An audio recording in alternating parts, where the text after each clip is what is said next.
آج کے اس تفصیلی جائزے میں ہم ایک ایسے موضوع پر بات کرنے والے ہیں جو بظاہر تو ایک بہت قدیم تحریر سے لیا گیا ہے، لیکن اس کی گونج آج کے دور میں بہت زیادہ ہے۔ بالکل آج کے اس جدید دور میں ہمارے اسمارٹ فونز اور یہ جو کارپوریٹ دفاتر کی زندگی ہے، اس کے بیچوں بیچ اس کی آواز شاید سب سے زیادہ سنائی دیتی ہے۔ صحیح۔ ہمارے سامنے آج سورۃ الاعراف کی دو انتہائی طاقتور آیات ہیں، آیت نمبر 175 اور 176۔ اس پورے موضوع کو ہم ایک نام دے سکتے ہیں، الہی نشانیوں سے دوری یا پھر ایک اعلیٰ سچائی کو چھوڑ دینا۔ بالکل، اور میں یہاں یہ بھی کہوں گا کہ یہ کوئی روایتی قسم کی گفتگو نہیں ہے۔ ہاں، میں بھی یہی واضح کرنے والی تھی کہ یہ کوئی خشک تاریخی بحث نہیں ہونے والی۔ بالکل نہیں، کیونکہ یہ دراصل انسانی نفسیات اور ہمارے جو روزمرہ کے فیصلے ہوتے ہیں ان کا ایک ایکس رے ہے۔ ایک ایسا ایکس رے جو سیدھا ہمارے دماغ کے اندر جھانکتا ہے اور اس نہ ختم ہونے والی بے چینی کو دکھاتا ہے جس کا ہم سب شکار ہیں۔ صحیح بات ہے۔ تو چلیں اس بات کو تفصیل سے سمجھتے ہیں کہ کس طرح یہ ماخذ علم، حقیقت اور انسانی رویوں کے درمیان ایک حیرت انگیز اور میں کہوں گی کسی حد تک خوفناک تعلق کو ظاہر کرتا ہے۔ جی بالکل، اور اس گفتگو کی جو بنیاد ہے نا وہ یہی ہے کہ یہ آیات محض کسی ایک گمشدہ شخص کی کہانی نہیں سنا رہی۔ یہ دراصل انسانی فطرت کا ایک ایسا مستقل نمونہ یا ایک پیٹرن پیش کرتی ہیں جو ہر دور میں دہرایا جاتا ہے۔ یعنی یہ ہسٹری ریپیٹس اٹسیلف والی بات ہے۔ ہاں بالکل، ہم اکثر یہ خام خیالی پال لیتے ہیں کہ اگر انسان کو بس صحیح معلومات مل جائیں یا سچائی کی نشانیاں اس کے سامنے بالکل واضح ہو جائیں تو بس مسئلہ حل ہو جائے گا، کہ وہ سیدھے راستے پر چل پڑے گا خود ہی۔ یہی تو غلط فہمی ہے۔ یہ متن ہمیں انسانی نفسیات کی ایک بہت سخت اور چپتی ہوئی حقیقت سے روشناس کراتا ہے۔ حقیقت یہ ہے کہ محض نشانیاں یا معلومات مل جانا ہی کافی نہیں ہوتا۔ تو پھر اصل بات کیا ہے؟ اصل امتحان ان نشانیوں کا بوجھ اٹھانا ہے، ان کے تقاضوں کو پورا کرنا اور ان پر ثابت قدم رہنا ہے۔ صحیح۔ یہ آیات ہمیں اس مقام پر لا کھڑا کرتی ہیں جہاں ہمیں علم اور عمل کے درمیان موجود اس گہری کھائی کو دیکھنا پڑتا ہے۔ وہ کھائی جس میں گر کر انسان سب کچھ پا لینے کے بعد بھی سب کچھ گما بیٹھتا ہے۔ بالکل ایسا ہی ہے۔ یہ بات واقعی انسان کو جھنجھوڑ دیتی ہے۔ تو اگر ہم اس متن کے پہلے حصے پر غور کریں، ہاں، جہاں کہانی کا آغاز ایک بہت ہی شاندار مقام سے ہوتا ہے۔ آتنا ہوں آیاتنا۔ جی، الفاظ استعمال ہوئے ہیں آتنا ہوں آیاتنا، یعنی ہم نے اسے اپنی نشانیاں عطا کی۔ ذرا سوچیں کہ کتنا بڑا انعام ہے۔ بہت بڑا انعام ہے۔ کائنات کے گہرے راز ملنا کوئی چھوٹی بات نہیں ہے۔ بالکل، کسی انسان کو سچائی اور رہنمائی کی نشانیاں براہ راست مل رہی ہیں۔ ایک طرح سے یہ فکری اور روحانی عروج کی انتہا ہے۔ صحیح۔ لیکن پھر اچانک کہانی ایک ایسا موڑ لیتی ہے جو عقل کو دنگ کر دیتا ہے۔ اگلا ہی لفظ ہے فَانْسَلَخَ مِنْهَا۔ فَانْسَلَخَ مِنْهَا، ہاں، یعنی وہ ان سے نکل بھاگا یا اس نے خود کو ان سے الگ کر لیا۔ اب یہاں مجھے ایک الجھن ہوتی ہے۔ کیا الجھن؟ ایک منٹ کے لیے سوچیں، اگر کسی کو واقعی کائنات کے اتنے بڑے راز اور اتنی واضح نشانیاں مل گئی ہوں تو کوئی اپنے ہوش و حواس میں انہیں کیوں چھوڑے گا؟ کیا یہ محض ایک وقتی غلطی یا کوئی بھول چک نہیں ہو سکتی؟ ہم اس لفظ انسلخ کو اتنا دانستہ اور ارادی عمل کیوں قرار دے رہے ہیں؟ یہ بہت ہی زبردست اور بنیادی سوال ہے، اور یہاں جو بہت سب سے زیادہ حیران کن ہے وہ یہ ہے کہ اس کا جواب اسی ایک لفظ انسلخ کی گہرائی میں چھپا ہوا ہے۔ اچھا، کیسے؟ دیکھیں، یہ اتفاقاً کسی چیز کے گر جانے یا بھول جانے کا عمل نہیں ہے۔ عربی زبان میں انسلخ کا لفظ عام طور پر اس وقت استعمال ہوتا ہے جب کوئی سانپ اپنی پرانی کھال اتارتا ہے، یا جب جانور کی کھال کو اس کے گوشت سے کھینچ کر الگ کیا جاتا ہے۔ یعنی یہ بہت تکلیف دہ عمل ہے؟ انتہائی تکلیف دہ، زور طلب اور شعوری عمل ہے۔ اس کا مطلب ہے کہ وہ نشانیاں، وہ علم اس شخص کے اندر تک رچا بسا ہوا تھا، بالکل اس کی جلد کی طرح، اور اس نے باقاعدہ محنت کر کے زبردستی خود کو اس سچائی سے کاٹ کر الگ کیا۔ جی بالکل۔ مطلب یہ کوئی پھسل جانے والا معاملہ نہیں تھا، بلکہ ایک سوچی سمجھی بغاوت تھی۔ بغاوتی تھی، اور جدید نفسیات میں اگر ہم اسے سمجھنا چاہیں تو یہ کوگنیٹو ڈسوننس یا ذہنی تضاد کی ایک انتہائی شکل ہے۔ ذہنی تضاد۔ جب انسان کے پاس ایک بہت بڑی سچائی آ جاتی ہے تو وہ سچائی اس سے کچھ تقاضے کرتی ہے۔ ظاہری بات ہے کہ اب تمہیں اپنی زندگی، اپنی عادتوں اس سچائی کے سانچے میں ڈھالنی ہوں گی۔ بالکل، اور بعض اوقات انسان کے لیے اپنی وقتی خواہشات اور مفادات کو چھوڑنا اتنا مشکل ہو جاتا ہے کہ وہ اس سچائی کو ہی اکھاڑ پھینکنے کا فیصلہ کر لیتا ہے۔ وہ سوچتا ہوگا کہ اگر یہ نشانیاں رہیں گی تو ضمیر مسلسل ملامت کرے گا۔ تو بہتر ہے کہ اس خالی کو اتار پھینکو تاکہ کوئی روک ٹوک نہ رہے۔ وہ اس علم کی حقیقت کو جانتا تھا، مگر اس نے شعوری طور پر اس سے بغاوت کی، کیونکہ سچائی کا بوجھ اس کی خواہشات کے راستے میں رکاوٹ بن رہا تھا۔ بالکل صحیح سمجھا آپ نے۔ یہ تو واقعی حیران کن ہے۔ اس کی مثال تو کچھ یوں بنتی ہے کہ عام فرض کریں ایک شخص شدید ترین سردی میں برفیلے طوفان کے بیچوں بیچ کھڑا ہے اور اس کے پاس ایک بہترین گرم حفاظتی کوٹ ہے جو اسے جمنے سے بچا سکتا ہے، لیکن کیونکہ اس کوٹ کا وزن تھوڑا زیادہ ہے یا اسے پہن کر دوڑنے میں دقت ہو رہی ہے، تو وہ دانشتہ طور پر اپنا وہ واحد حفاظتی لباس خود اپنے ہاتھوں سے اتار کر برف میں پھینک دیتا ہے۔ جی بالکل، یہ کتنا غیر منطقی رویہ ہے، اور جب انسان سچائی کے اس حفاظتی خول سے خود کو زبردستی باہر نکالتا ہے تو یقیناً اس کے نتائج بھیانک ہی ہوں گے۔ بہت بھیانک۔ خلا تو پیدا ہوتا ہوگا، اور قدرت کا قانون ہے کہ خلا کبھی باقی نہیں رہتا، تو پھر اس خالی جگہ کو کون بھرتا ہے؟ یہی وہ مقام ہے جہاں مکتن ایک خطرناک حقیقت کی طرف اشارہ کرتا ہے۔ جیسے ہی وہ شخص اس حفاظتی خول سے باہر نکلا، اگلا جملہ ہے فَاتَّبَعَهُ الشَّيْطَانُ، یعنی شیطان اس کے پیچھے لگ گیا۔ بالکل۔ کائنات میں خاص طور پر روحانی اور اخلاقی دنیا میں کوئی خلا یا ویکیوم نہیں ہوتا۔ صحیح۔ جب انسان حقائق اور الہی نشانیوں سے منہ موڑتا ہے تو وہ جگہ خالی نہیں رہتی۔ گمراہی، منفی قوتیں اور دھوکہ فوراً اس خلا کو بھر دیتے ہیں۔ انسان یہ سمجھتا ہے کہ اس نے سچائی کی پابندیوں کو اتار کر پھینٹ دیا ہے اور اب وہ مکمل آزاد ہے۔ کہ اب جو چاہے کر سکتا ہے، لیکن حقیقت میں وہ آزادی نہیں بلکہ ایک بدترین غلامی کی شروعات ہوتی ہے۔ اور پھر وہ اسی غلامی کا حصہ بن جاتا ہے جس کا ذکر اگلے الفاظ میں ہے، فَكَانَ مِنَ الْغَاوِينَ، یعنی وہ گمراہوں میں شامل ہو گیا۔ بالکل ایسا ہی ہے۔ مطلب جب انسان جان بوجھ کر روشنی کو چھوڑتا ہے تو اندھیرا صرف اس کے ارد گرد نہیں پھیلتا، بلکہ وہ اس کا پیچھا کرتا ہے، اسے اپنی گرفت میں لے لیتا ہے۔ جی، وہ ان لوگوں کے ہجوم کا حصہ بن جاتا ہے جن کی نہ کوئی سمت ہوتی ہے اور نہ کوئی منزل۔ یہ آزادی کا ایک بہت بڑا دھوکہ یا ایلیوژن ہے۔ سچائی انسان کو ڈسپلن سکھاتی ہے، اور ڈسپلن بظاہر پابندی لگتا ہے، لیکن دراصل وہی حقیقی آزادی ہے۔ واہ، یہ بہت گہری بات ہے۔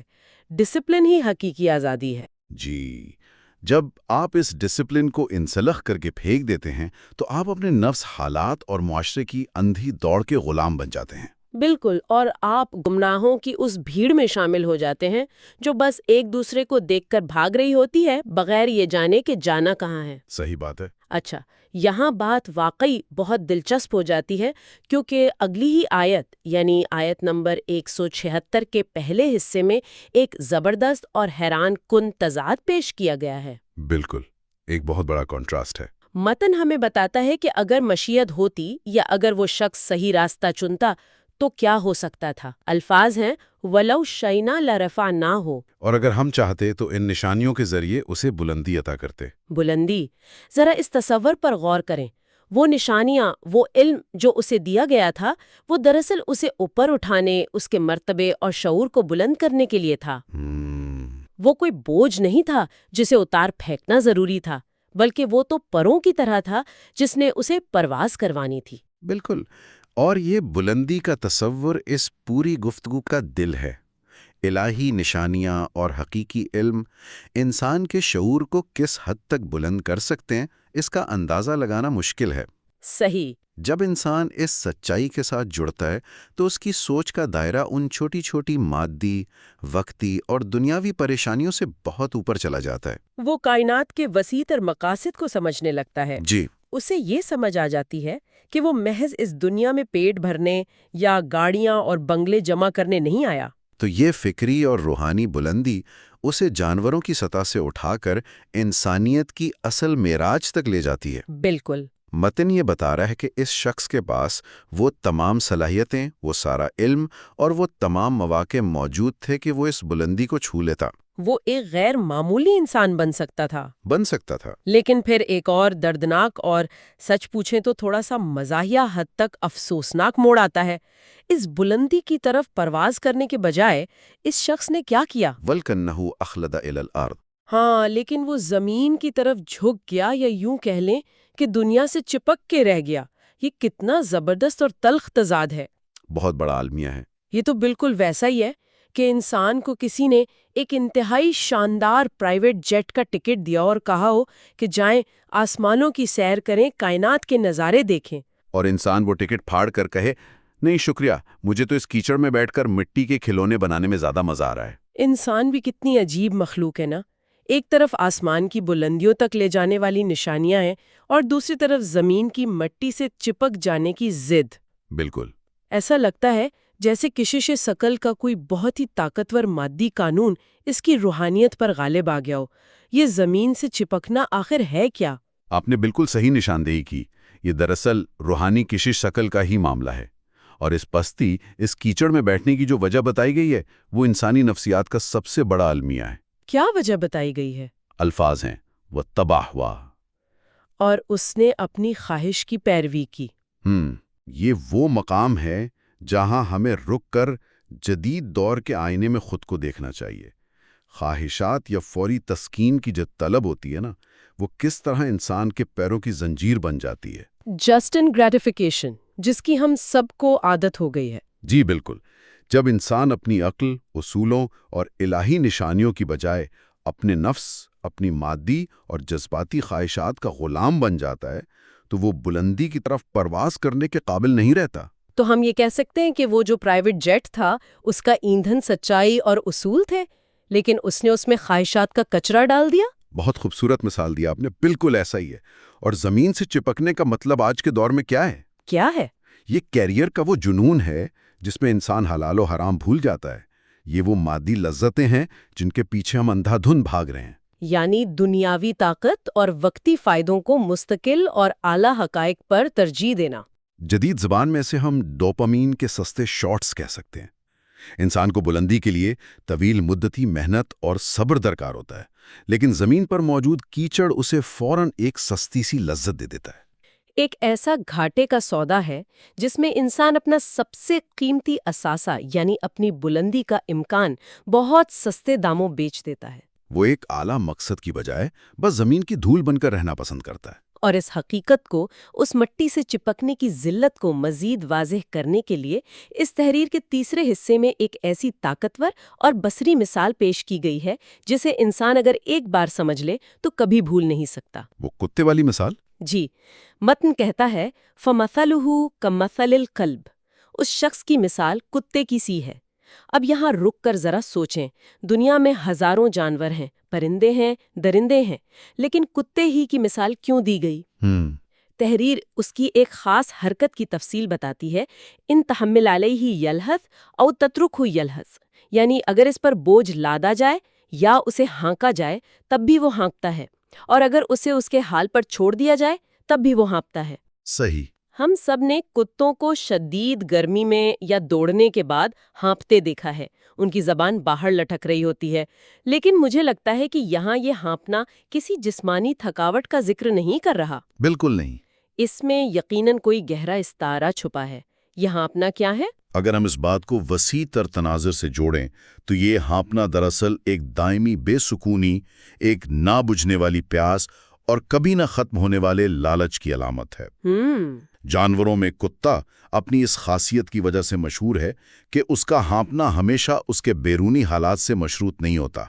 وہ پرسکون بیٹھا ہو تب بھی اکثر اس کی زبان باہر ہوتی ہے اور وہ ہانپ رہا ہوتا ہے۔ واہ، یہ تو واقعی سوچنے کی بات ہے۔ یہ ایک انتہائی گہری نفسیاتی تشریح ہے اس انسان کی جو اعلیٰ حقائق اور روحانی بلندی کو چھوڑ کر محض زمینی خواہشات کے پیچھے بھاگنا شروع کر دیتا ہے۔ یعنی یہ ماڈرن سائیکالوجی کا وہ کانسیپٹ ہے جسے ہم ہیڈونک ٹریڈمل کہتے ہیں، لذت کی وہ دوڑ جو کبھی ختم نہیں ہوتی۔ بالکل، 100% یہی بات ہے۔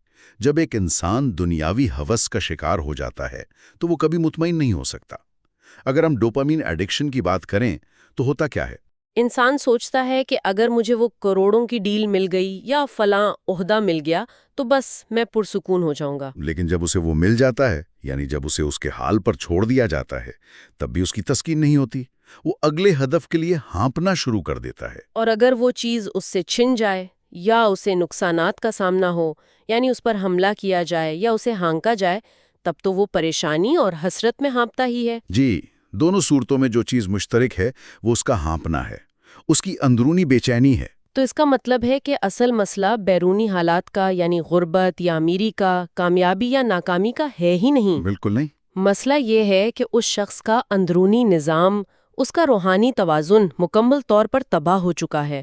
اسے دنیا کی تمام دولت دے دیں وہ پھر بھی ہانپے گا، اسے سڑک پر بٹھا دیں وہ پھر بھی ہانپے گا. کیونکہ اس نے اس سچائی کو چھوڑ دیا ہے جو اسے اندر سے پرسکون کر سکتی تھی. زبردست. یہی اس مثال کا کمال ہے. یہ بتاتی ہے کہ سچائی کو چھوڑنے کی سزا محض کوئی دور آخرت کا عذاب نہیں ہے، بلکہ دنیا میں ہی انسان سے اس کا سکون چھن جانا ہے. وہ ایک ایسی مشین بن جاتا ہے جو مسلسل چل رہی ہے، گرم ہو رہی ہے، لیکن پیدا کچھ نہیں کر رہی. بالکل. اور سب سے اہم بات جس کی طرف متن آخر میں اشارہ کرتا ہے، ذالک مثل القوم الذین کذبوا بآیاتنا، کہ یہ صرف اس ایک مخصوص گمنام شخص کی کہانی نہیں ہے. جی، یہ ان تمام لوگوں اور قوموں کی مثال ہے جنہوں نے نشانیوں کو جھٹلایا. او ہو، تو یہ صرف انفرادی مسئلہ نہیں ہے، یہ تو ایک اجتماعی المیہ کی طرف اشارہ ہے. بالکل. جب پوری کی پوری قومیں یا معاشرے اعلیٰ اخلاقی اور الہی نشانیوں کو پس پش ڈال دیتے ہیں اور صرف مادی ترقی، وقتی خواہشات اور زمین سے چپکنے کو ہی اپنا حتمی نصب العین بنا لیتے ہیں، تو ان کی حالت بھی بالکل اسی ہاپتے ہوئے کتے جیسی ہو جاتی ہے. آج اگر ہم اپنی ارد گرد دیکھیں، ترقی یافتہ معاشروں کی بے سکونی، انزائٹی، ڈپریشن اور زیادہ سے زیادہ پانے کی جو آندھی دوڑ ہے، کیا یہ اسی اجتماعی ہانپنے کی ایک شکل نہیں ہے؟ بالکل ہے. ہمارے پاس پچھلی صدیوں کے مقابلے میں ہر طرح کی سہولت موجود ہے، لیکن کیا ہم پرسکون ہیں؟ نہیں، ہم مسلسل ہانپ رہے ہیں. سچائی اور اصولوں کا انکار انسان سے اس کا سکون اور اطمینان ایسے چھینتا ہے کہ اسے محسوس بھی نہیں ہوتا، اور وہ سمجھتا ہے کہ شاید اگلی کامیابی اسے سکون دے دے گی، جو کہ کبھی نہیں ملتا. اس گفتگو نے تو چیزوں کو دیکھنے کا نظریہ ہی بدل کر رکھ دیا ہے. ایک قدیم متن اور اس میں چھپی آج کے دور کی سب سے بڑی حقیقت. بالکل. اب ہم اس تحریر کے اختتامی حصے کی طرف آتے ہیں، جہاں ایک بہت ہی سادہ لیکن فیصلہ کن ہدایت دی گئی ہے. الفاظ ہیں فَقْصُصِ الْقِصَصَ لَعَلَّهُمْ يَتَفَكَّرُونَ. بس تم یہ قصے بیان کرو تاکہ وہ غور و فکر کریں. تو اس سب کا مطلب کیا ہے؟ اس پوری گفتگو، ان آیات اور ان طاقتور مثالوں کا مقصد محض کوئی دلچسپ کہانی سنانا یا کسی پرانے شخص کی غلطیوں پر افسوس کرنا نہیں ہے. ہم ان میں اپنا عکس دیکھ سکیں اور پہچان سکیں کہ ہم کہاں کھڑے ہیں. بے شک.